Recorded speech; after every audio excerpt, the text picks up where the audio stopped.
નમસ્કાર મિત્રો, વિડીયોમાં તમારું સ્વાગત છે। મિત્રો અત્યારે વાત કરવામાં આવે તો આણંદમાંથી નકલી ડીવાયએસપી નિશા સલીમ વહોરા પકડાઈ આવ્યા છે, જે સોજિત્રા પોલીસ મથકમાં ગુનો નોંધાવ્યો છે। જ્યાં મિત્રો વાત કરવામાં આવે તો આણંદ જિલ્લાના સોજિત્રામાં નકલી ડીવાયએસપી નિશા સલીમ વહોરા સામે સોજિત્રા પોલીસ મથકમાં આખરે ગુનો નોંધાયો છે।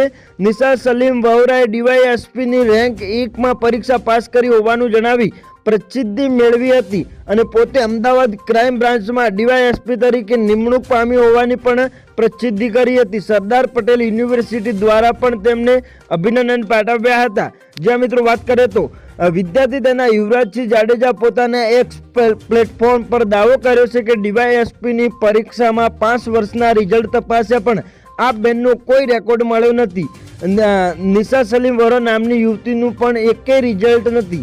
આ ઉપરાંત મિત્રો અમદાવાદ ક્રાઇમ બ્રાન્ચથી પણ લઈને સોજિત્રા સુધીની તપાસમાં ક્યાંય નિશા વહોરાની નોકરી હોવાનું પણ સામે આવ્યું નથી। નિશા વહોરાનું સન્માન સોજિત્રાના ધારાસભ્ય અને મુખ્યમંત્રી પણ કરી ચૂક્યા છે। આ ઉપરાંત સમાજના કાર્યક્રમોમાં પણ નિશા વહોરાનું ડીવાયએસપીની પોસ્ટ મેળવવાની સન્માન કરવામાં આવ્યું હતું। મિત્રો જો આગળ વાત કરવામાં આવે તો તાજેતરમાં આગાહીના દિવસોમાં હવામાન અને લઈને નિષ્ણાંત અંબાલાલ પટેલ દ્વારા આગાહી કરવામાં આવી છે, જેમાં તેઓએ રાજ્યમાં ફરી વરસાદની આગાહી કરી હતી। આ બાબતે તેઓએ જણાવ્યું હતું કે માર્ચ એપ્રિલના વેસ્ટર્ન ડિસ્ટર્બન્સ આવશે, જેના કારણે 8 થી 17 તારીખ સુધીમાં ગુજરાતમાં વાદળો છવાશે।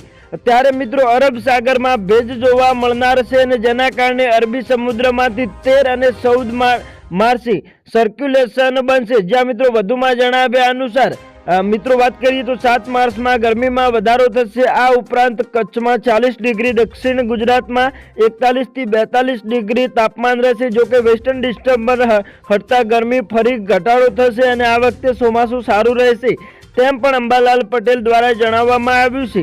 જ્યાં મિત્રો વાત કરીએ તો ત્યારે વરસાદની સ્થિતિને લઈને દ્વારકા જિલ્લાના માછીમારોને દરિયો ખેડવા સૂચના પણ આપવામાં આવી છે। મિત્રો વાત કરીએ તો જેમાં 4 થી 8 દરિયાઈ પવનોની ગતિ તેજ રહેશે અને હવામાન વિભાગ દ્વારા જણાવવામાં આવ્યું છે।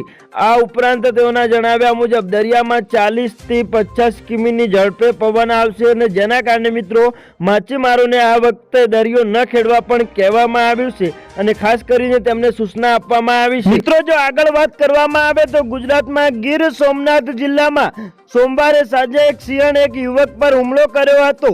જ્યાં મિત્રો વાત કરવામાં આવે જ્યારે યુવક તેના ખેતરમાં પાણી ભરતો હતો ત્યારે સિંહણ તેને ખેંચીને દૂર લઈ ગઈ હતી અને તેના શરીરના જડબા પકડી નાખ્યા હતા। લાશને બહાર કાઢવા માટે ગ્રામજનો ટ્રેક્ટર અને જેસીબીની મદદ લેવી પડી હતી। વન વિભાગે તાત્કાલિક કાર્યવાહી કરી સિંહણને શાંત પાડીને રેસ્ક્યુ સેન્ટરમાં મોકલી આપી હતી। જ્યાં મિત્રો આ ઘટના ગીર ગઢડાના કાકરી મોલીના ગામમાં બની હતી। સાંજે 7 વાગ્યાની આસપાસ સિંહણ તેના પરિવાર સાથે વિસ્તારમાં ફરતી હતી। બીજી તરફ મંગાભાઈ ખેતરમાં એકલા કામ કરી રહ્યા હતા। દરમિયાન સિંહણ મંગાભાઈની નજીકની ઝાડીઓમાંથી ખેંચી ગઈ હતી, જ્યાં તેમની લાશ મળી આવી હતી। પણ મિત્રો આ લાશને લેવા માટે પણ મિત્રો વાત કરીએ તો રેસ્ક્યુ ટીમની અને મિત્રો જેસીબી ટ્રેક્ટર જેવા સાધનોની જરૂર પડી હતી, જેથી કરીને મિત્રો સિંહણ બચી શકે અને મિત્રો સિંહણને પણ રેસ્ક્યુ કરીને મિત્રો સલામત સ્થળે મોકલી દેવામાં આવી છે। જય હિન્દ, જય ભારત।